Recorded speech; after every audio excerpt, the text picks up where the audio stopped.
So in the last episode, I showed you guys my brand new Polini Thor 303 that I mounted up to the Trikemobile, aka Big Bertha. One of my biggest goals for this upgrade was to have the ability to safely carry heavier tandem passengers. With the previous engine on Big Bertha, I had carried a passenger that weighed 235 pounds, and I decided that that was a little bit above what I was comfortable with. So in this episode, with my new 303, I want to test out what kind of weight this engine can actually carry on my tandem setup. Welcome back to another adventure. If you guys caught the last episode, I did a review, first impressions, installation video on this brand new motor installed on Big Bertha. This is the Polini Thor 303, but honestly, I've only flown it the 2 flights that were in that last video. And the purpose of today's video and today's mission is to do the first tandem test flight. So back here, I have my Ozone Triox 38 meter, which I haven't had out in a while. I haven't done a tandem flight in so long. And we actually have a tandem passenger lined up for today. However, she's not really gonna put the 303 to the test because she doesn't weigh a lot, and I don't personally weigh a lot, but I figured first tandem test, we'll take it nice and easy. So I'm pretty happy my first tandem passenger, Kristen, was lightweight because I did experience some weird engine issues on the first flight. Stay tuned though, I was able to get the issue fixed, and then I was actually able to put this engine to a true test with a heavier passenger later in this video. Okay, we're gonna do a test, mostly for myself, but also to show you guys. Motor is bone cold, hasn't run in days. I wanna see how easy she is to start. So what I'm gonna do is almost nothing. The bowl of the carburetor already has gas. I'm gonna turn the choke on, and I'm gonna give her a pull start, and we'll see how many pulls she actually takes to fire.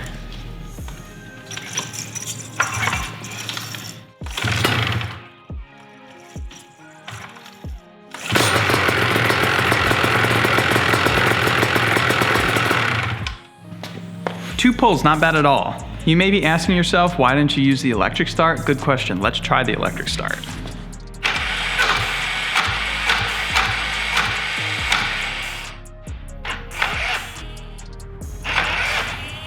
So that's why I haven't really used the electric start much. I mean, the battery should be fully charged. It charges off the alternator, so you would think that the battery would have a full charge. But I found that it just doesn't kick the motor over super well, and I found that it's most useful, 1, when the battery's fully charged, and 2, when the engine's already hot.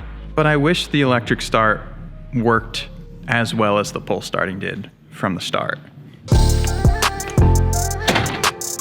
One thing I forgot to mention is it's literally 56 degrees right now, which is incredible. Calm winds, it's gonna cool off a little bit at sunset, but I think tonight is gonna be a spectacular night to fly. So for tandem test number 1, we headed down to the local airstrip. Now I haven't done a tandem in a good long while, so I made sure I went over all my pre-flights. I briefed my passenger even though we've flown together before, got her buckled in properly and set up for the launch. All clipped in? Hell yeah. Alrighty, you got your feet up on the silver pegs? This should work. I don't see why not. You ready to go? Alright. 3, 2, 1.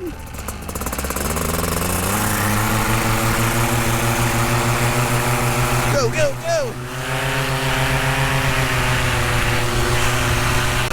She's trying hard. There we go.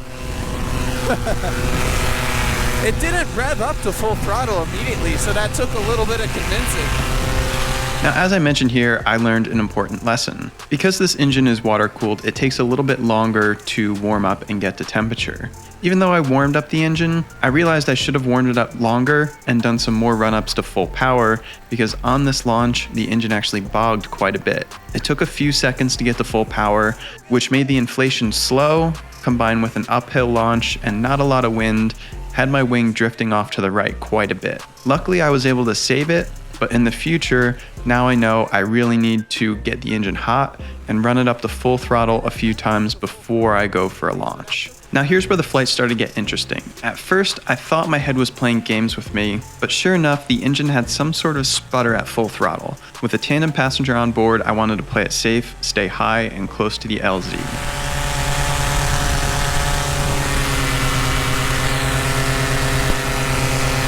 I don't know if you can feel it, but every so often, at full power, do you feel like a little miss almost? Like a little tap? Yeah. Did you feel that? Yeah. I'm just gonna hang like in this vicinity for a minute. Just in case anything happens, we can just glide back to the same spot. Okay, let's try full throttle again and see if anything weird happens.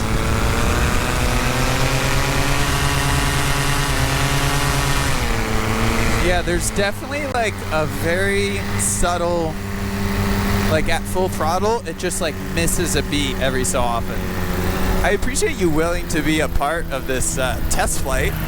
The good thing is, at this altitude, if the engine dies, it's like not a big deal at all.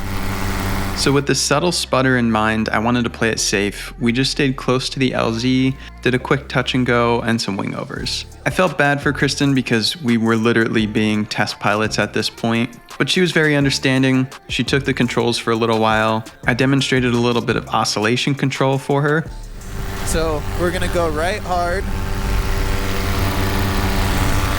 and then we'll just let go. And then what you wanna do, I'll show you this time. So when we go right, it's all the way right, and then right here, we'll just like yank, and now we're level. So that's essentially what you want to do, is find that timing. My good buddy Dan came in for a wingtip touch, and then we observed an airplane fly right below us. I like autopilot. Oh look, there's a plane below us. Do you see that, guy? Does that freak you out at all? Because that freaks me out. I think I know that guy. See you later, buddy.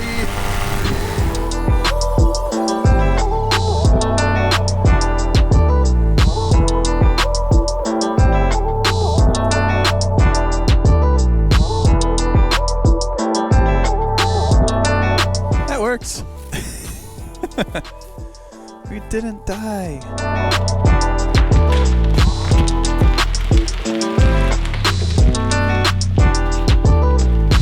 So I don't know how much you could hear in the actual GoPro audio, but on the last flight, I definitely noticed a weird little effect at full throttle. Luckily, I have a very close contact with Polini. I sent a message over explaining the situation, and they wrote back that they think the issue is that the mixture is too rich. And this is a side effect apparently from running 100 low lead avgas. And like I've mentioned a couple times, this engine is very different from any other paramotor engine I've ever run. One of the key differences is that it uses a float bowl carburetor, which instead of really using a mixture screw, which is typically used on the diaphragm type that I'm used to, it uses actual jets. So the suggestion that Polini made was to rejet the carburetor to a 120 size jet. Luckily, I have a 120 right here. So I'm gonna show you guys the process of how to rejet your carburetor. First off, you locate this nut at the lower part of the bowl of the carburetor. First, loosen this nut, and that allows all of the fuel to drain out of the bowl and into the fuel tank. Once everything's drained, you can tighten this nut again, and then remove the fuel tubing from the nipple. With the fuel tubing off, you can loosen the upper nut, and this removes the whole jet assembly. I left the bowl in place on the carburetor, pulled out the whole jet assembly, used a flathead screwdriver to remove the old jet and replace it with a new one. Here I'm removing a 122 jet and replacing it with a 120. Once the new jet is installed, you just reverse the process and put everything back together. I primed the engine because now the bowl was empty and fired it up just to ensure everything was still operating properly.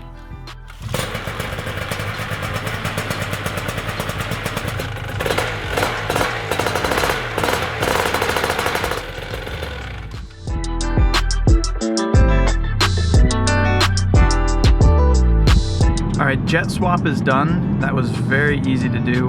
And she fired right back up, so that's always a good sign. Now, the last flight when I flew tandem, I had my friend Kristen fly with me, and she's very lightweight. So she was a really good test passenger, but she really didn't put this new engine to the test to see how it does with a heavy passenger. So for that, I've gotten in touch with my good buddy Ethan, and he is a full-grown adult male, weighing in at about 220 pounds. I don't think he would mind me sharing that with the internet. But previously, when I had the Moster on the trike, my heaviest passenger was 235, and that was, I would say, too heavy. I wouldn't fly someone with that engine again.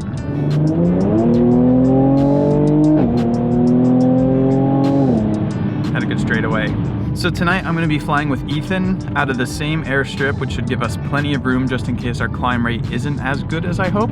But what I'm hoping to see is that with Ethan's weight on the same wing I flew previously, the Triox, that now with this new Polini 303, we should have no problem climbing.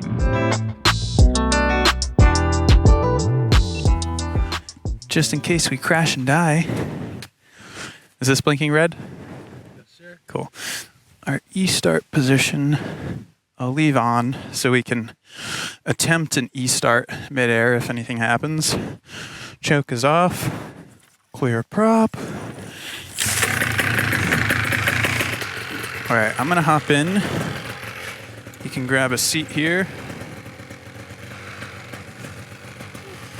Yeah, it's a tight squeeze.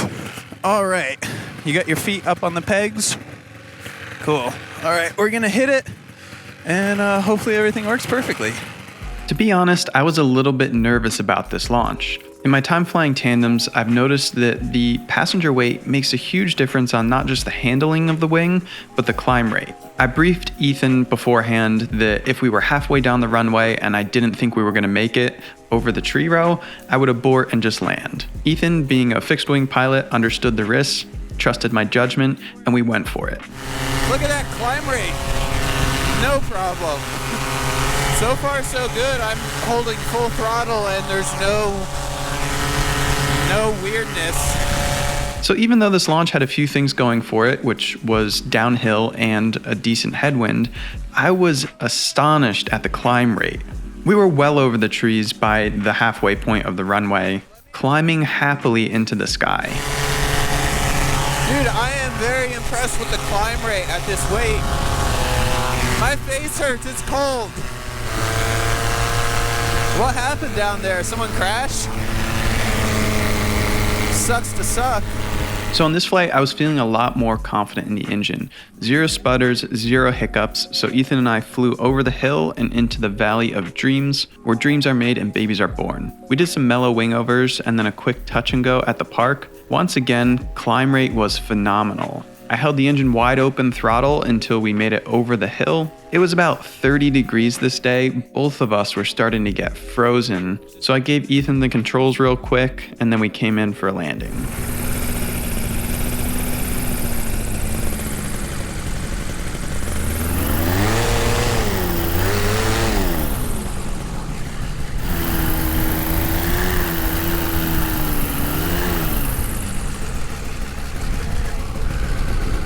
And we're just gonna keep rolling downhill. Okay. See what we can do. Dude, that's so sick. There we go. Whew. Nailed it. Hell yeah. You want me to unclip the same way it came out? Yep. And just weave your way through the spider web of lines. Holy shit.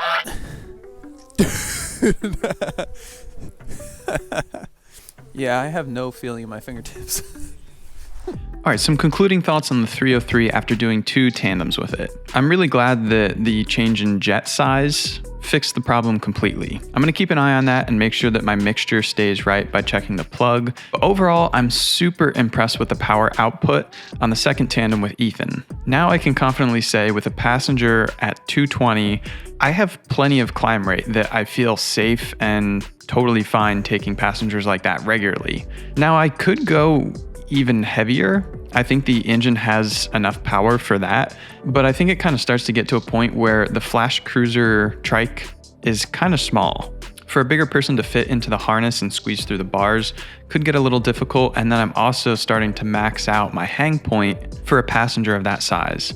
For anyone bigger, I feel like you'd want to get a bigger trike, like an Eco 2 with the RMZ 500 that I did a video on somewhat recently. Polini 303, so far, really enjoying it. I'm going to keep you guys updated on the engine itself. I'm still planning on flying it to Taco Bell solo. Appreciate y'all you guys' support. As always, check out Risky Biscuits Co. First link in the description. And if you need an ozone wing, hit me up, tuckergott.com or info@tuckergott.com. I can help you get the right size, pick out the right colors. Appreciate you guys. Hope you enjoyed. Till the next one, fly safe, have fun, peace.